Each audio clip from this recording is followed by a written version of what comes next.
Magandang araw sa inyong lahat, mga giliw naming tagapakinig.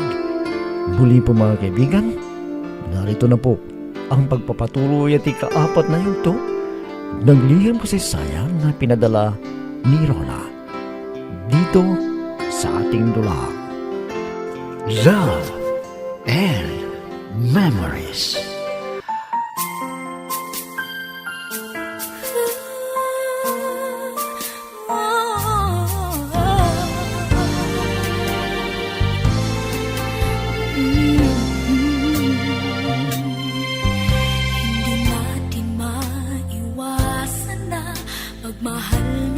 Sinabi sa akin ni Henry ang tungkol sa kanyang nobya na masama ang loob ni Henry dahil baliwala na siya, kaya kinausap niya ako para tulungan si Henry.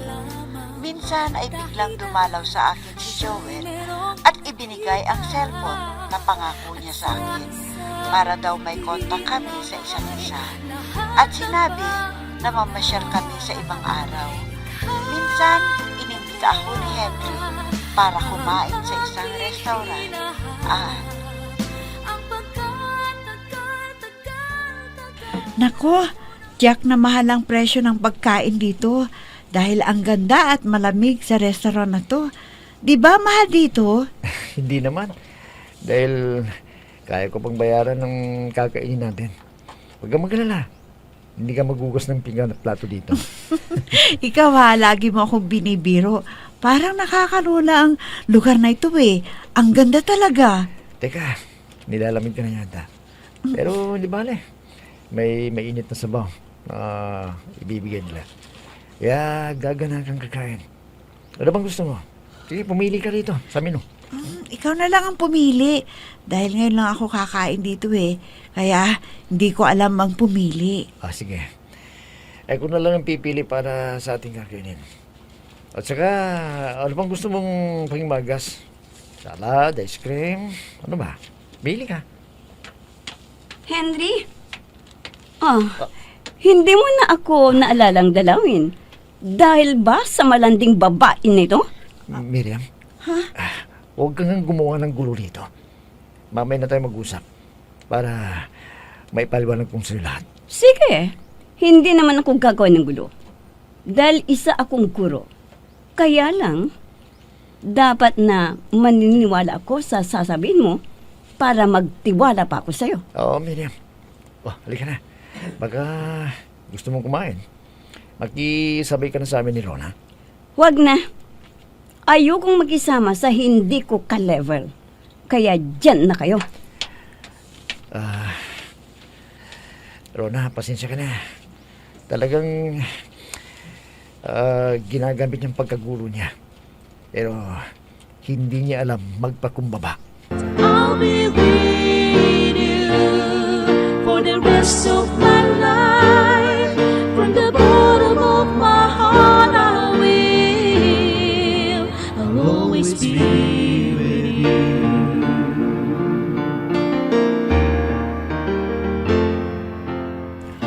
Oh, friend, ano bang nangyari sa'yo? At putlang-putla ka. Uminom ka ba ng suka? Pwede ba? Huwag mo akong pagtawanan dyan. Kanina pa ako nanginginig sa takot eh. Halos himatayin ako. Bakit? Sabihin mo sa akin. Bakit ka ninenervyos? Bakit ganyan na lang ang kaba mo? Ikwan kasi, nakita kami ng nobya ni Henry na kumain sa isang restaurant. Alam mo ba, parang tegri kung tumingin. Ano? Ikaw kasi, basta ka sumama. Alam mo naman na hindi pa sila nag-break eh. Yan tuloy, sinugod kayo. O ano, sinabunutan ka ba? Hindi naman, dahil sinaway agad ni Henry siya na dapat mag-iskandalo sana. At saka, hindi ako pinabayaan ni Henry. Ipinagtanggol ako. Bakit? Kung sakaling hinintay ka niya na hindi mo kasama si Henry, paano kayo pagtatanggol, aber? Naku, friend, pwede ba? Huwag mo naman akong takutin ng ganyan. Mas lalo akong ninenervyos niyan eh. Ikaw naman kasi, hindi ka nag-iisip na mabuti. Kaya iwasan mo na ang Henry na yun para hindi ka mapahamak. Sige, friend. Salamat sa payo mo, ha. O sige, uuwi na ako. Baka hinahanap na ako ni inay. Basta dumaan ako rito para sabihin mo na dito ako pumunta. Kung wala na talaga, sana'y puso mo'y matuto ng magpatawad. Kung wala na talaga, hiling ko, puso mo'y tuluyan ng magpatawad. Mabuti naman at hindi ka umalis, Rhoda. Abay, halos araw-araw na may pinupuntan kayo ni Belia. Saan ba kayo nagpunta kahapon? Sinamahan ko kahapon si Belia na dumalo sa kaarawan ng pinsan niya, inay. Kaya wag kayong mag-alala. Wala kaming lakad. Kaya tutulungan ko kayo sa gawaing bahay ngayon. Sige, Rhoda. Dahil hindi pa ako naglaba. Kaya ikaw na ang bahala na maglaba at magluto. Dahil itutuloy namin ng pag-aani ng itay mo doon sa bukid natin. Ganun ba? O sige po, ako na lang ang gagawa sa mga gawaing bahay. Bakit po, malawak pa ba ang aanihin ninyo ni itay, inay? Baka bukas, pwede akong tumulong sa inyo. Wag na, Rhoda. Kukunti na lang yun. Baka sa araw na ito ay matatapos na namin. At saka, namin ibibilad sa araw para matuyo ang palay. Saka ibebenta para may pambili ng ating mga pangangailangan. Inay, pasensya na po kayo, ha. Hindi ako tumulong sa pag-aani dahil sa paggagala namin ni Belia. Dahil sigurado, pag nagsimula na kaming mag-aral sa kolehiyo, hindi na kami makakagala pa. Oo naman, anak. Hindi ka namin sinasama sa bukid para di ka na mapagod. At magpahinga ka na lang para malakas ang iyong katawan sa iyong pag-aaral. Opo, inay. Talagang mag-aaral po akong mabuti para masulit naman ang inyong sakripisyo ni itay para makapag-aral ako sa kolehiyo at ibubuhos ko ang lahat ng panahon ko sa aking pag-aaral.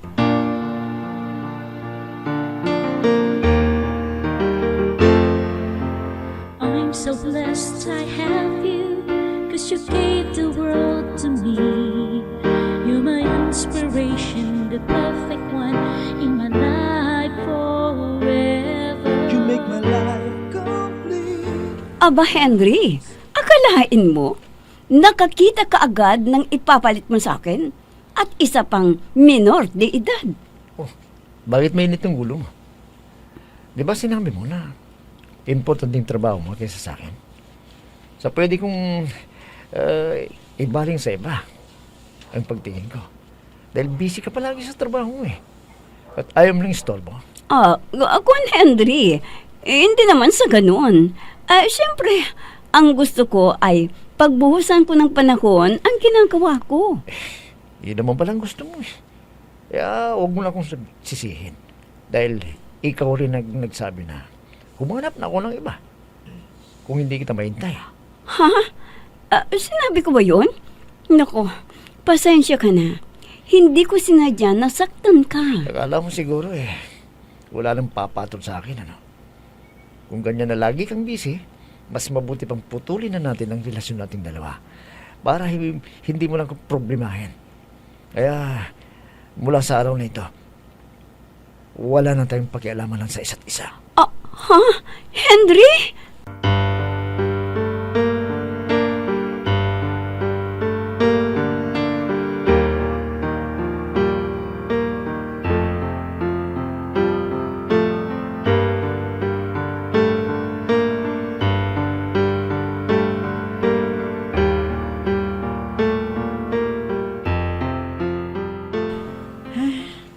Ano na kayang nangyari sa pag-uusap ni na Henry at ng kanyang nobya? Nagkabalikan na kaya sila? Ano ba naman itong nararamdaman ko? Para akong nasasaktan. Baka muli silang magkaunawaan. Pero may magagawa ba ako? Samantalang maganda at isang guro ang kanyang nobya. Ako naman, wala akong pwedeng maipagmamalaki. Dahil high school lang natapos ko. Tama na.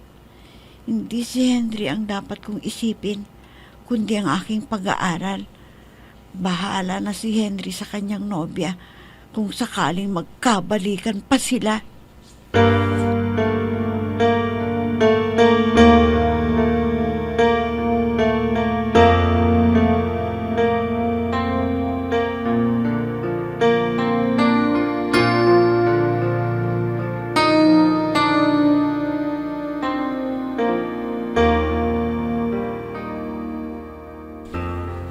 Oh, bakit friend?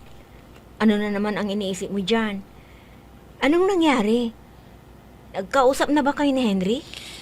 Di ko alam kung nagkaayos na sila dahil hindi naman tumawag sa akin si Henry. Ano ba yan? Ikaw din ang naapektuhan. Baka napalapit na ang loob mo sa kanya, kaya nag-aalala ka. Ewan ko ba? Ginamit lang ako ni Henry yata para ipakita sa nobya na kaya niyang palitan. Kaya nagalit ang babaeng yun. Siyempre, nakita niya na may kasamang iba si Henry. O di, nasaktan din dahil mahal niya si Henry. Siguro, naisip niya na nagkamali siya. Pero sa palagay ko ay nagsawa na rin si Henry sa kanya kaya binabaliwala na niya ang nobya niya. Oo, friend. Tama yan. Kahit anong pakiusap daw ni Henry, hindi siya pinapansin. At sabihin pang huwag siyang isturbuhin. Kaya binigyan ni Henry ng leksyon. Kaya yun, nagising siya na kaya pala siyang palitan. Oo, tama ka friend. Ang lalaki, madali siyang makakuha ng ipapalit dahil sa maganda niyang katangian na gusto ng mga babae. Pero ang nobya niya, maghihintay pa.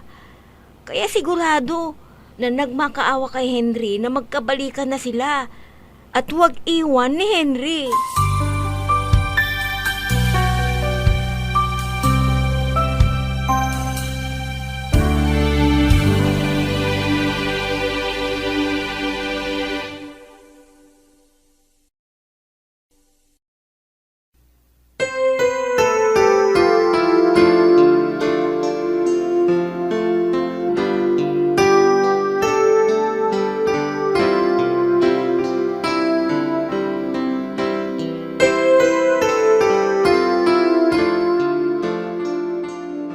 Oh, bakit mo ako tinawagan?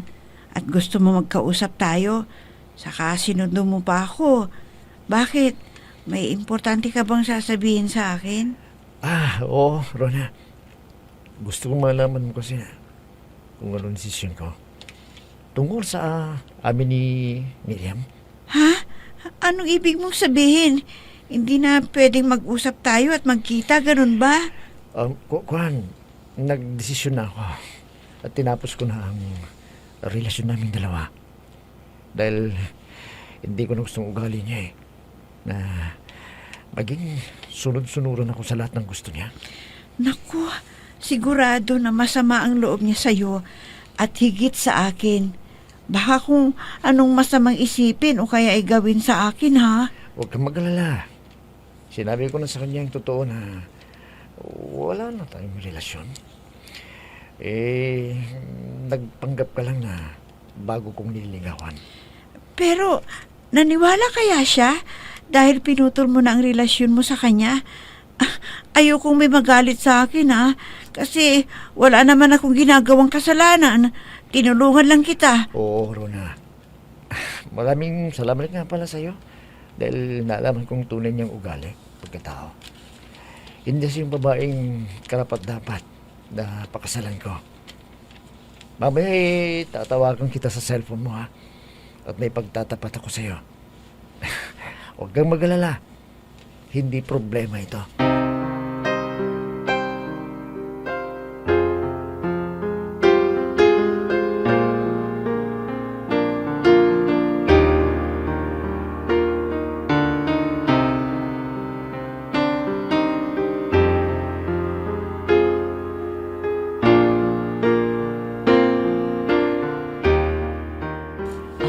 Juan, kumusta ang benta mo sa palay at sa gulay? Sana ay makaipon tayo. Siyempre, sinwerte tayo po rin. At lahat nabinta ko na. At may ibabayad na sa tuition ni Rona. Ay, kung ganon, salamat sa Diyos. At di niya tayo pinabayaan dahil sa panalangin natin sa Kanya. Oo naman po rin. Dahil na rin sa sipag at tiyaga at naalagaan na mabuti ang pananim natin at hindi dinaanan ng bagyo itong lugar natin. Alam mo, Juan, ibabalita ko rin kay Rona at sigurado na matutuwa kung hindi na niya problema ang pambayad niya sa matrikula at ibang gastusin niya. Ay, sana ganito lagi na may makamit tayong biyaya sa bukid para aasenso rin ang ating pamumuhay. Oo naman, Juan. Kung lagi tayong sineswerte sa ating pananim, ay talagang makakamit natin ang ginhawa sa buhay natin.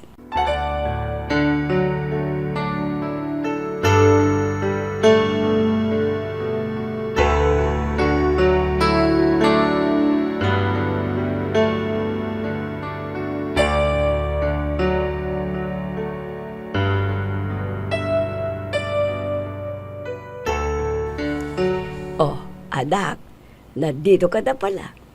Kumusta naman ang iyong pag-aaral sa kolehiyo? Mahirap ba? Hindi naman po, inay.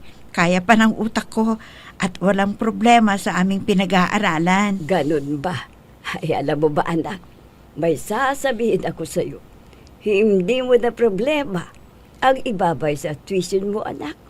Dahil nakajakpat ang itay mo sa pagbenta ng palay at mga gulay na itinanim namin. Ha? Totoo po, inay? Mabuti naman kung ganon dahil malapit na ang eksamen namin. Kailangan ko na pong magbayad. Oh, sige, anak.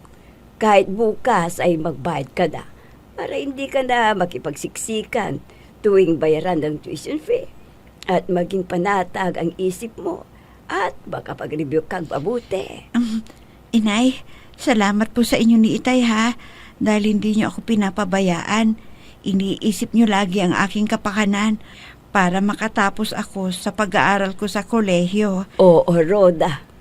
Kailangan na mapatapos ka namin dahil wala tayong ari-arian na ipapamana sa iyo. Kaya pagbutihin mo ang iyong pag-aaral para rin sa iyong magandang kinabukasan. Opo, Inay.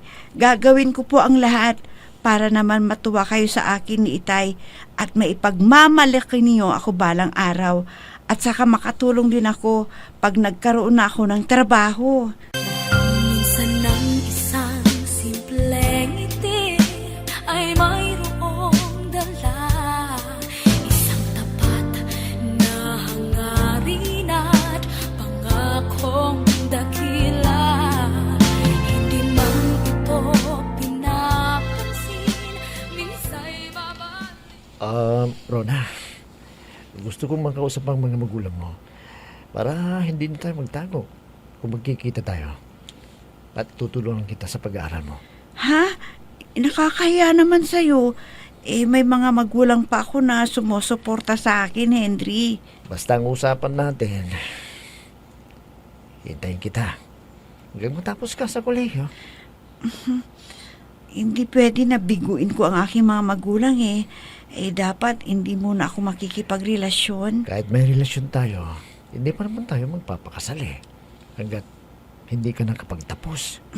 Salamat ha, dahil maawain ka at may tiwala ako sa'yo. At hindi ako nagkamali ng pagpili ng pagtitiwalaan ko. Halika na. Papakilala na kita sa mga magulang ko. Halika. Araw-araw na lang pinapayuhan ng sarili na kaya ko pa lahat, pwede pa magagandang alaala. May nakalimutan yata si Henry at bumalik siya. Sandali lang. Nandyan na. Henry, ha? Ikaw?